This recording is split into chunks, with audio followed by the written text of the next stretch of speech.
Hello friends, time pass नहीं किए तो चैनल में आप लोगों का स्वागत है। आप लोगों को इस चैनल पर सिर्फ वही कंटेंट मिलेगा जिससे आपका सिलेक्शन हो पाए। तो चलिए आज रजिस्टर करते हैं बिना देर किए हुए एसटीटी जीके का पार्ट 2। इससे पहले मैंने पार्ट 1 को है ना पढ़ा चुका हूँ इससे पहले, और वो नहीं देखे तो प्लीज़ वो जाके देख लीजिए। मैं आप लोगों को टॉप 1000 जीके का क्वेश्चन करवा रहा हूँ इसमें, और यकीन मानिए कि इसके बाहर आपका कोई भी एसटीटी जीके का क्वेश्चन नहीं जाएगा। तो चलिए बिना देर के वीडियो को स्टार्ट करते हैं। अगर वीडियो आप लोगों को अच्छा लगे तो प्लीज़ मेरे चैनल को सब्सक्राइब कर लीजिएगा, लाइक कीजिएगा और शेयर कीजिएगा। तो चलिए देखते हैं। सबसे पहला क्वेश्चन है, मैकियावेली इटली का राजनीतिक विशेषज्ञ था तथा उसने द प्रिंस नामक ग्रंथ की रचना की थी। किसने की थी? तो मैकियावेली ने की थी। चलिए देखते हैं सेकंड क्वेश्चन। भारत का नेपोलियन समुद्रगुप्त को कहा जाता है। भारत का नेपोलियन किसे कहा जाता है? तो समुद्रगुप्त को कहा जाता है भारत का नेपोलियन। नेक्स्ट क्वेश्चन है, नेपोलियन फ्रांस का एक शासक था। ठीक है, चलिए देखते हैं क्वेश्चन। भारत का शेक्सपियर कालिदास को कहा जाता है। भारत का शेक्सपियर किसे कहा जाता है? तो कालिदास को भारत का शेक्सपियर कहा जाता है। नेक्स्ट क्वेश्चन है, शेक्सपियर कौन था? तो ब्रिटेन का एक लेखक था। चलिए देखते हैं आगे। भारत का राष्ट्रपिता किसे कहा जाता है? तो महात्मा गांधी को भारत का राष्ट्रपिता कहा जाता है। चलिए अब देखते हैं आगे और समझते हैं यहाँ से कुछ सिंपल क्वेश्चन को। पाकिस्तान का राष्ट्रपिता किसे कहा जाता है? तो मोहम्मद अली जिन्ना को कहा जाता है पाकिस्तान का राष्ट्रपिता। चलिए देखते हैं आगे।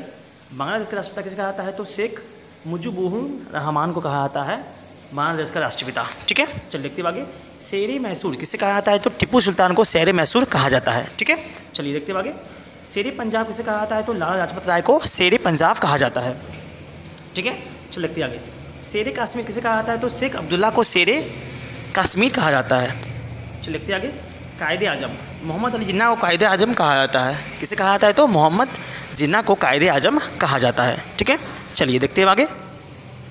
शहीद आजम किसे कहा जाता है? तो भगत सिंह को शहीद आजम कहा जाता है। ठीक है, चलिए देखते हैं आगे। देश बंधु किसे कहा जाता है? तो चितेंद्र दास को देश बंधु कहा जाता है। उसके आगे बंग बंधु किसे कहा जाता है? तो शेख मुजीबुर रहमान को कहा जाता है। ठीक है, चल देखते हैं नेक्स्ट क्वेश्चन। देश रत्न किसे कहा जाता है? तो डॉक्टर राजेंद्र प्रसाद को देश रत्न कहा जाता है। नेक्स्ट क्वेश्चन है, भारत का मिसाइल मैन किसे कहा जाता है? तो डॉक्टर एपीजे अब्दुल कलाम को कहा जाता है भारत का missile man. Next question, Bharat की मिसाइल वुमेन किसे कहा जाता है? तो टेसी थॉमस को कहा जाता है। किसे कहा जाता है? तो टेसी थॉमस को कहा जाता है। नेक्स्ट क्वेश्चन, पाकिस्तान का मिसाइल मैन किसे कहा जाता है? तो अब्दुल कादिर खान को कहा जाता है। ठीक है, पाकिस्तान का मिसाइल मैन। चलिए देखते आगे। पहले गैर कांग्रेसी प्रधानमंत्री कौन थे? तो मोरारजी देसाई थे। 1977 में ये बने थे। नेक्स्ट क्वेश्चन, पहले पूर्णतः गैर कांग्रेसी प्रधानमंत्री अटल बिहारी वाजपेयी थे। 1996 में बने थे। ठीक है, चलिए देखते आगे। किस राज्य के पहले गैर कांग्रेसी मुख्यमंत्री थे? तो EMS नंबूदरी पाथ, ये कहाँ के थे? तो केरल के थे। 1957 में बने थे। नेक्स्ट क्वेश्चन, यूपी के पहले गैर कांग्रेसी मुख्यमंत्री कौन थे? चौधरी चरण सिंह थे। नेक्स्ट क्वेश्चन, पहला राज्य जहाँ पर राष्ट्रपति शासन लगाया गया था वो कौन था? तो पंजाब था। पंजाब में एक जगह है पुपसू, है ना, वहीं पे 1951 में लगाए गए थे।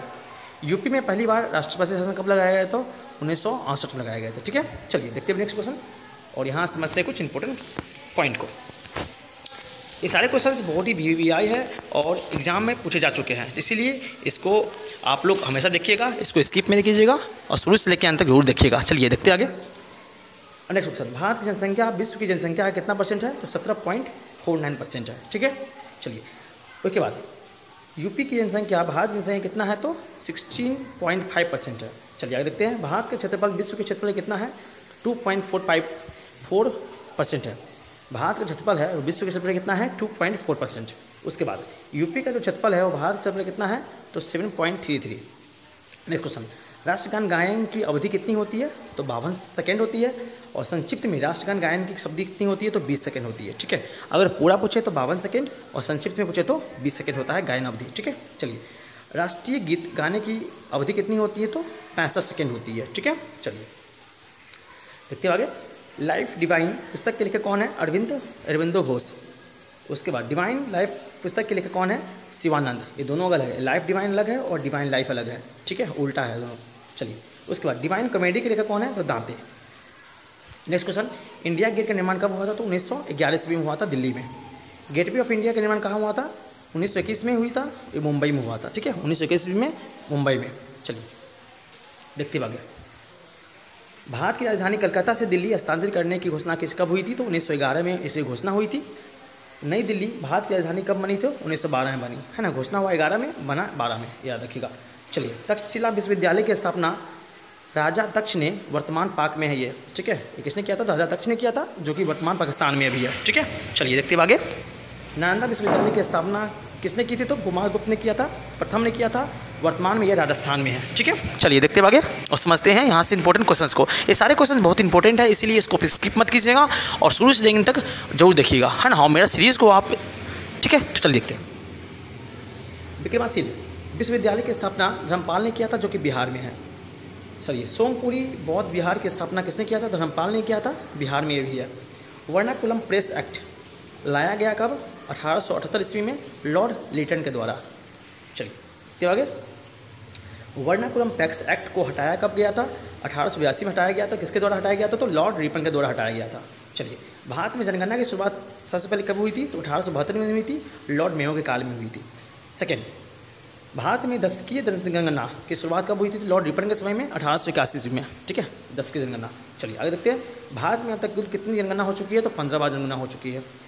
भारत में अब तक 10 की जनगणना कितनी बार हुई है? तो 14 बार हुई है 10 की जनगणना, ठीक है। देखते आगे। स्वतंत्र भारत में जनगणना कितनी बार हुई है? तो 7 बार, ठीक है। ये भी याद रखिएगा। चल देखते हैं नेक्स्ट क्वेश्चन और समझते हैं यहाँ से। पृथ्वी की घूर्णन गति कितनी है? तो 27.8 किलोमीटर पर मिनट या फिर 1670 किलोमीटर पर आवर, ठीक है। तो आज के लिए इतना ही। नेक्स्ट पार्ट के लिए आप मेरे चैनल को सब्सक्राइब कर लीजिए। तब तक के लिए थैंक यू, जय हिंद। अगर वीडियो आप लोगों को अच्छा लगा हो तो प्लीज़ मेरे चैनल को सब्सक्राइब कर लीजिएगा, लाइक कीजिएगा और शेयर कीजिएगा, ठीक है। Thank you.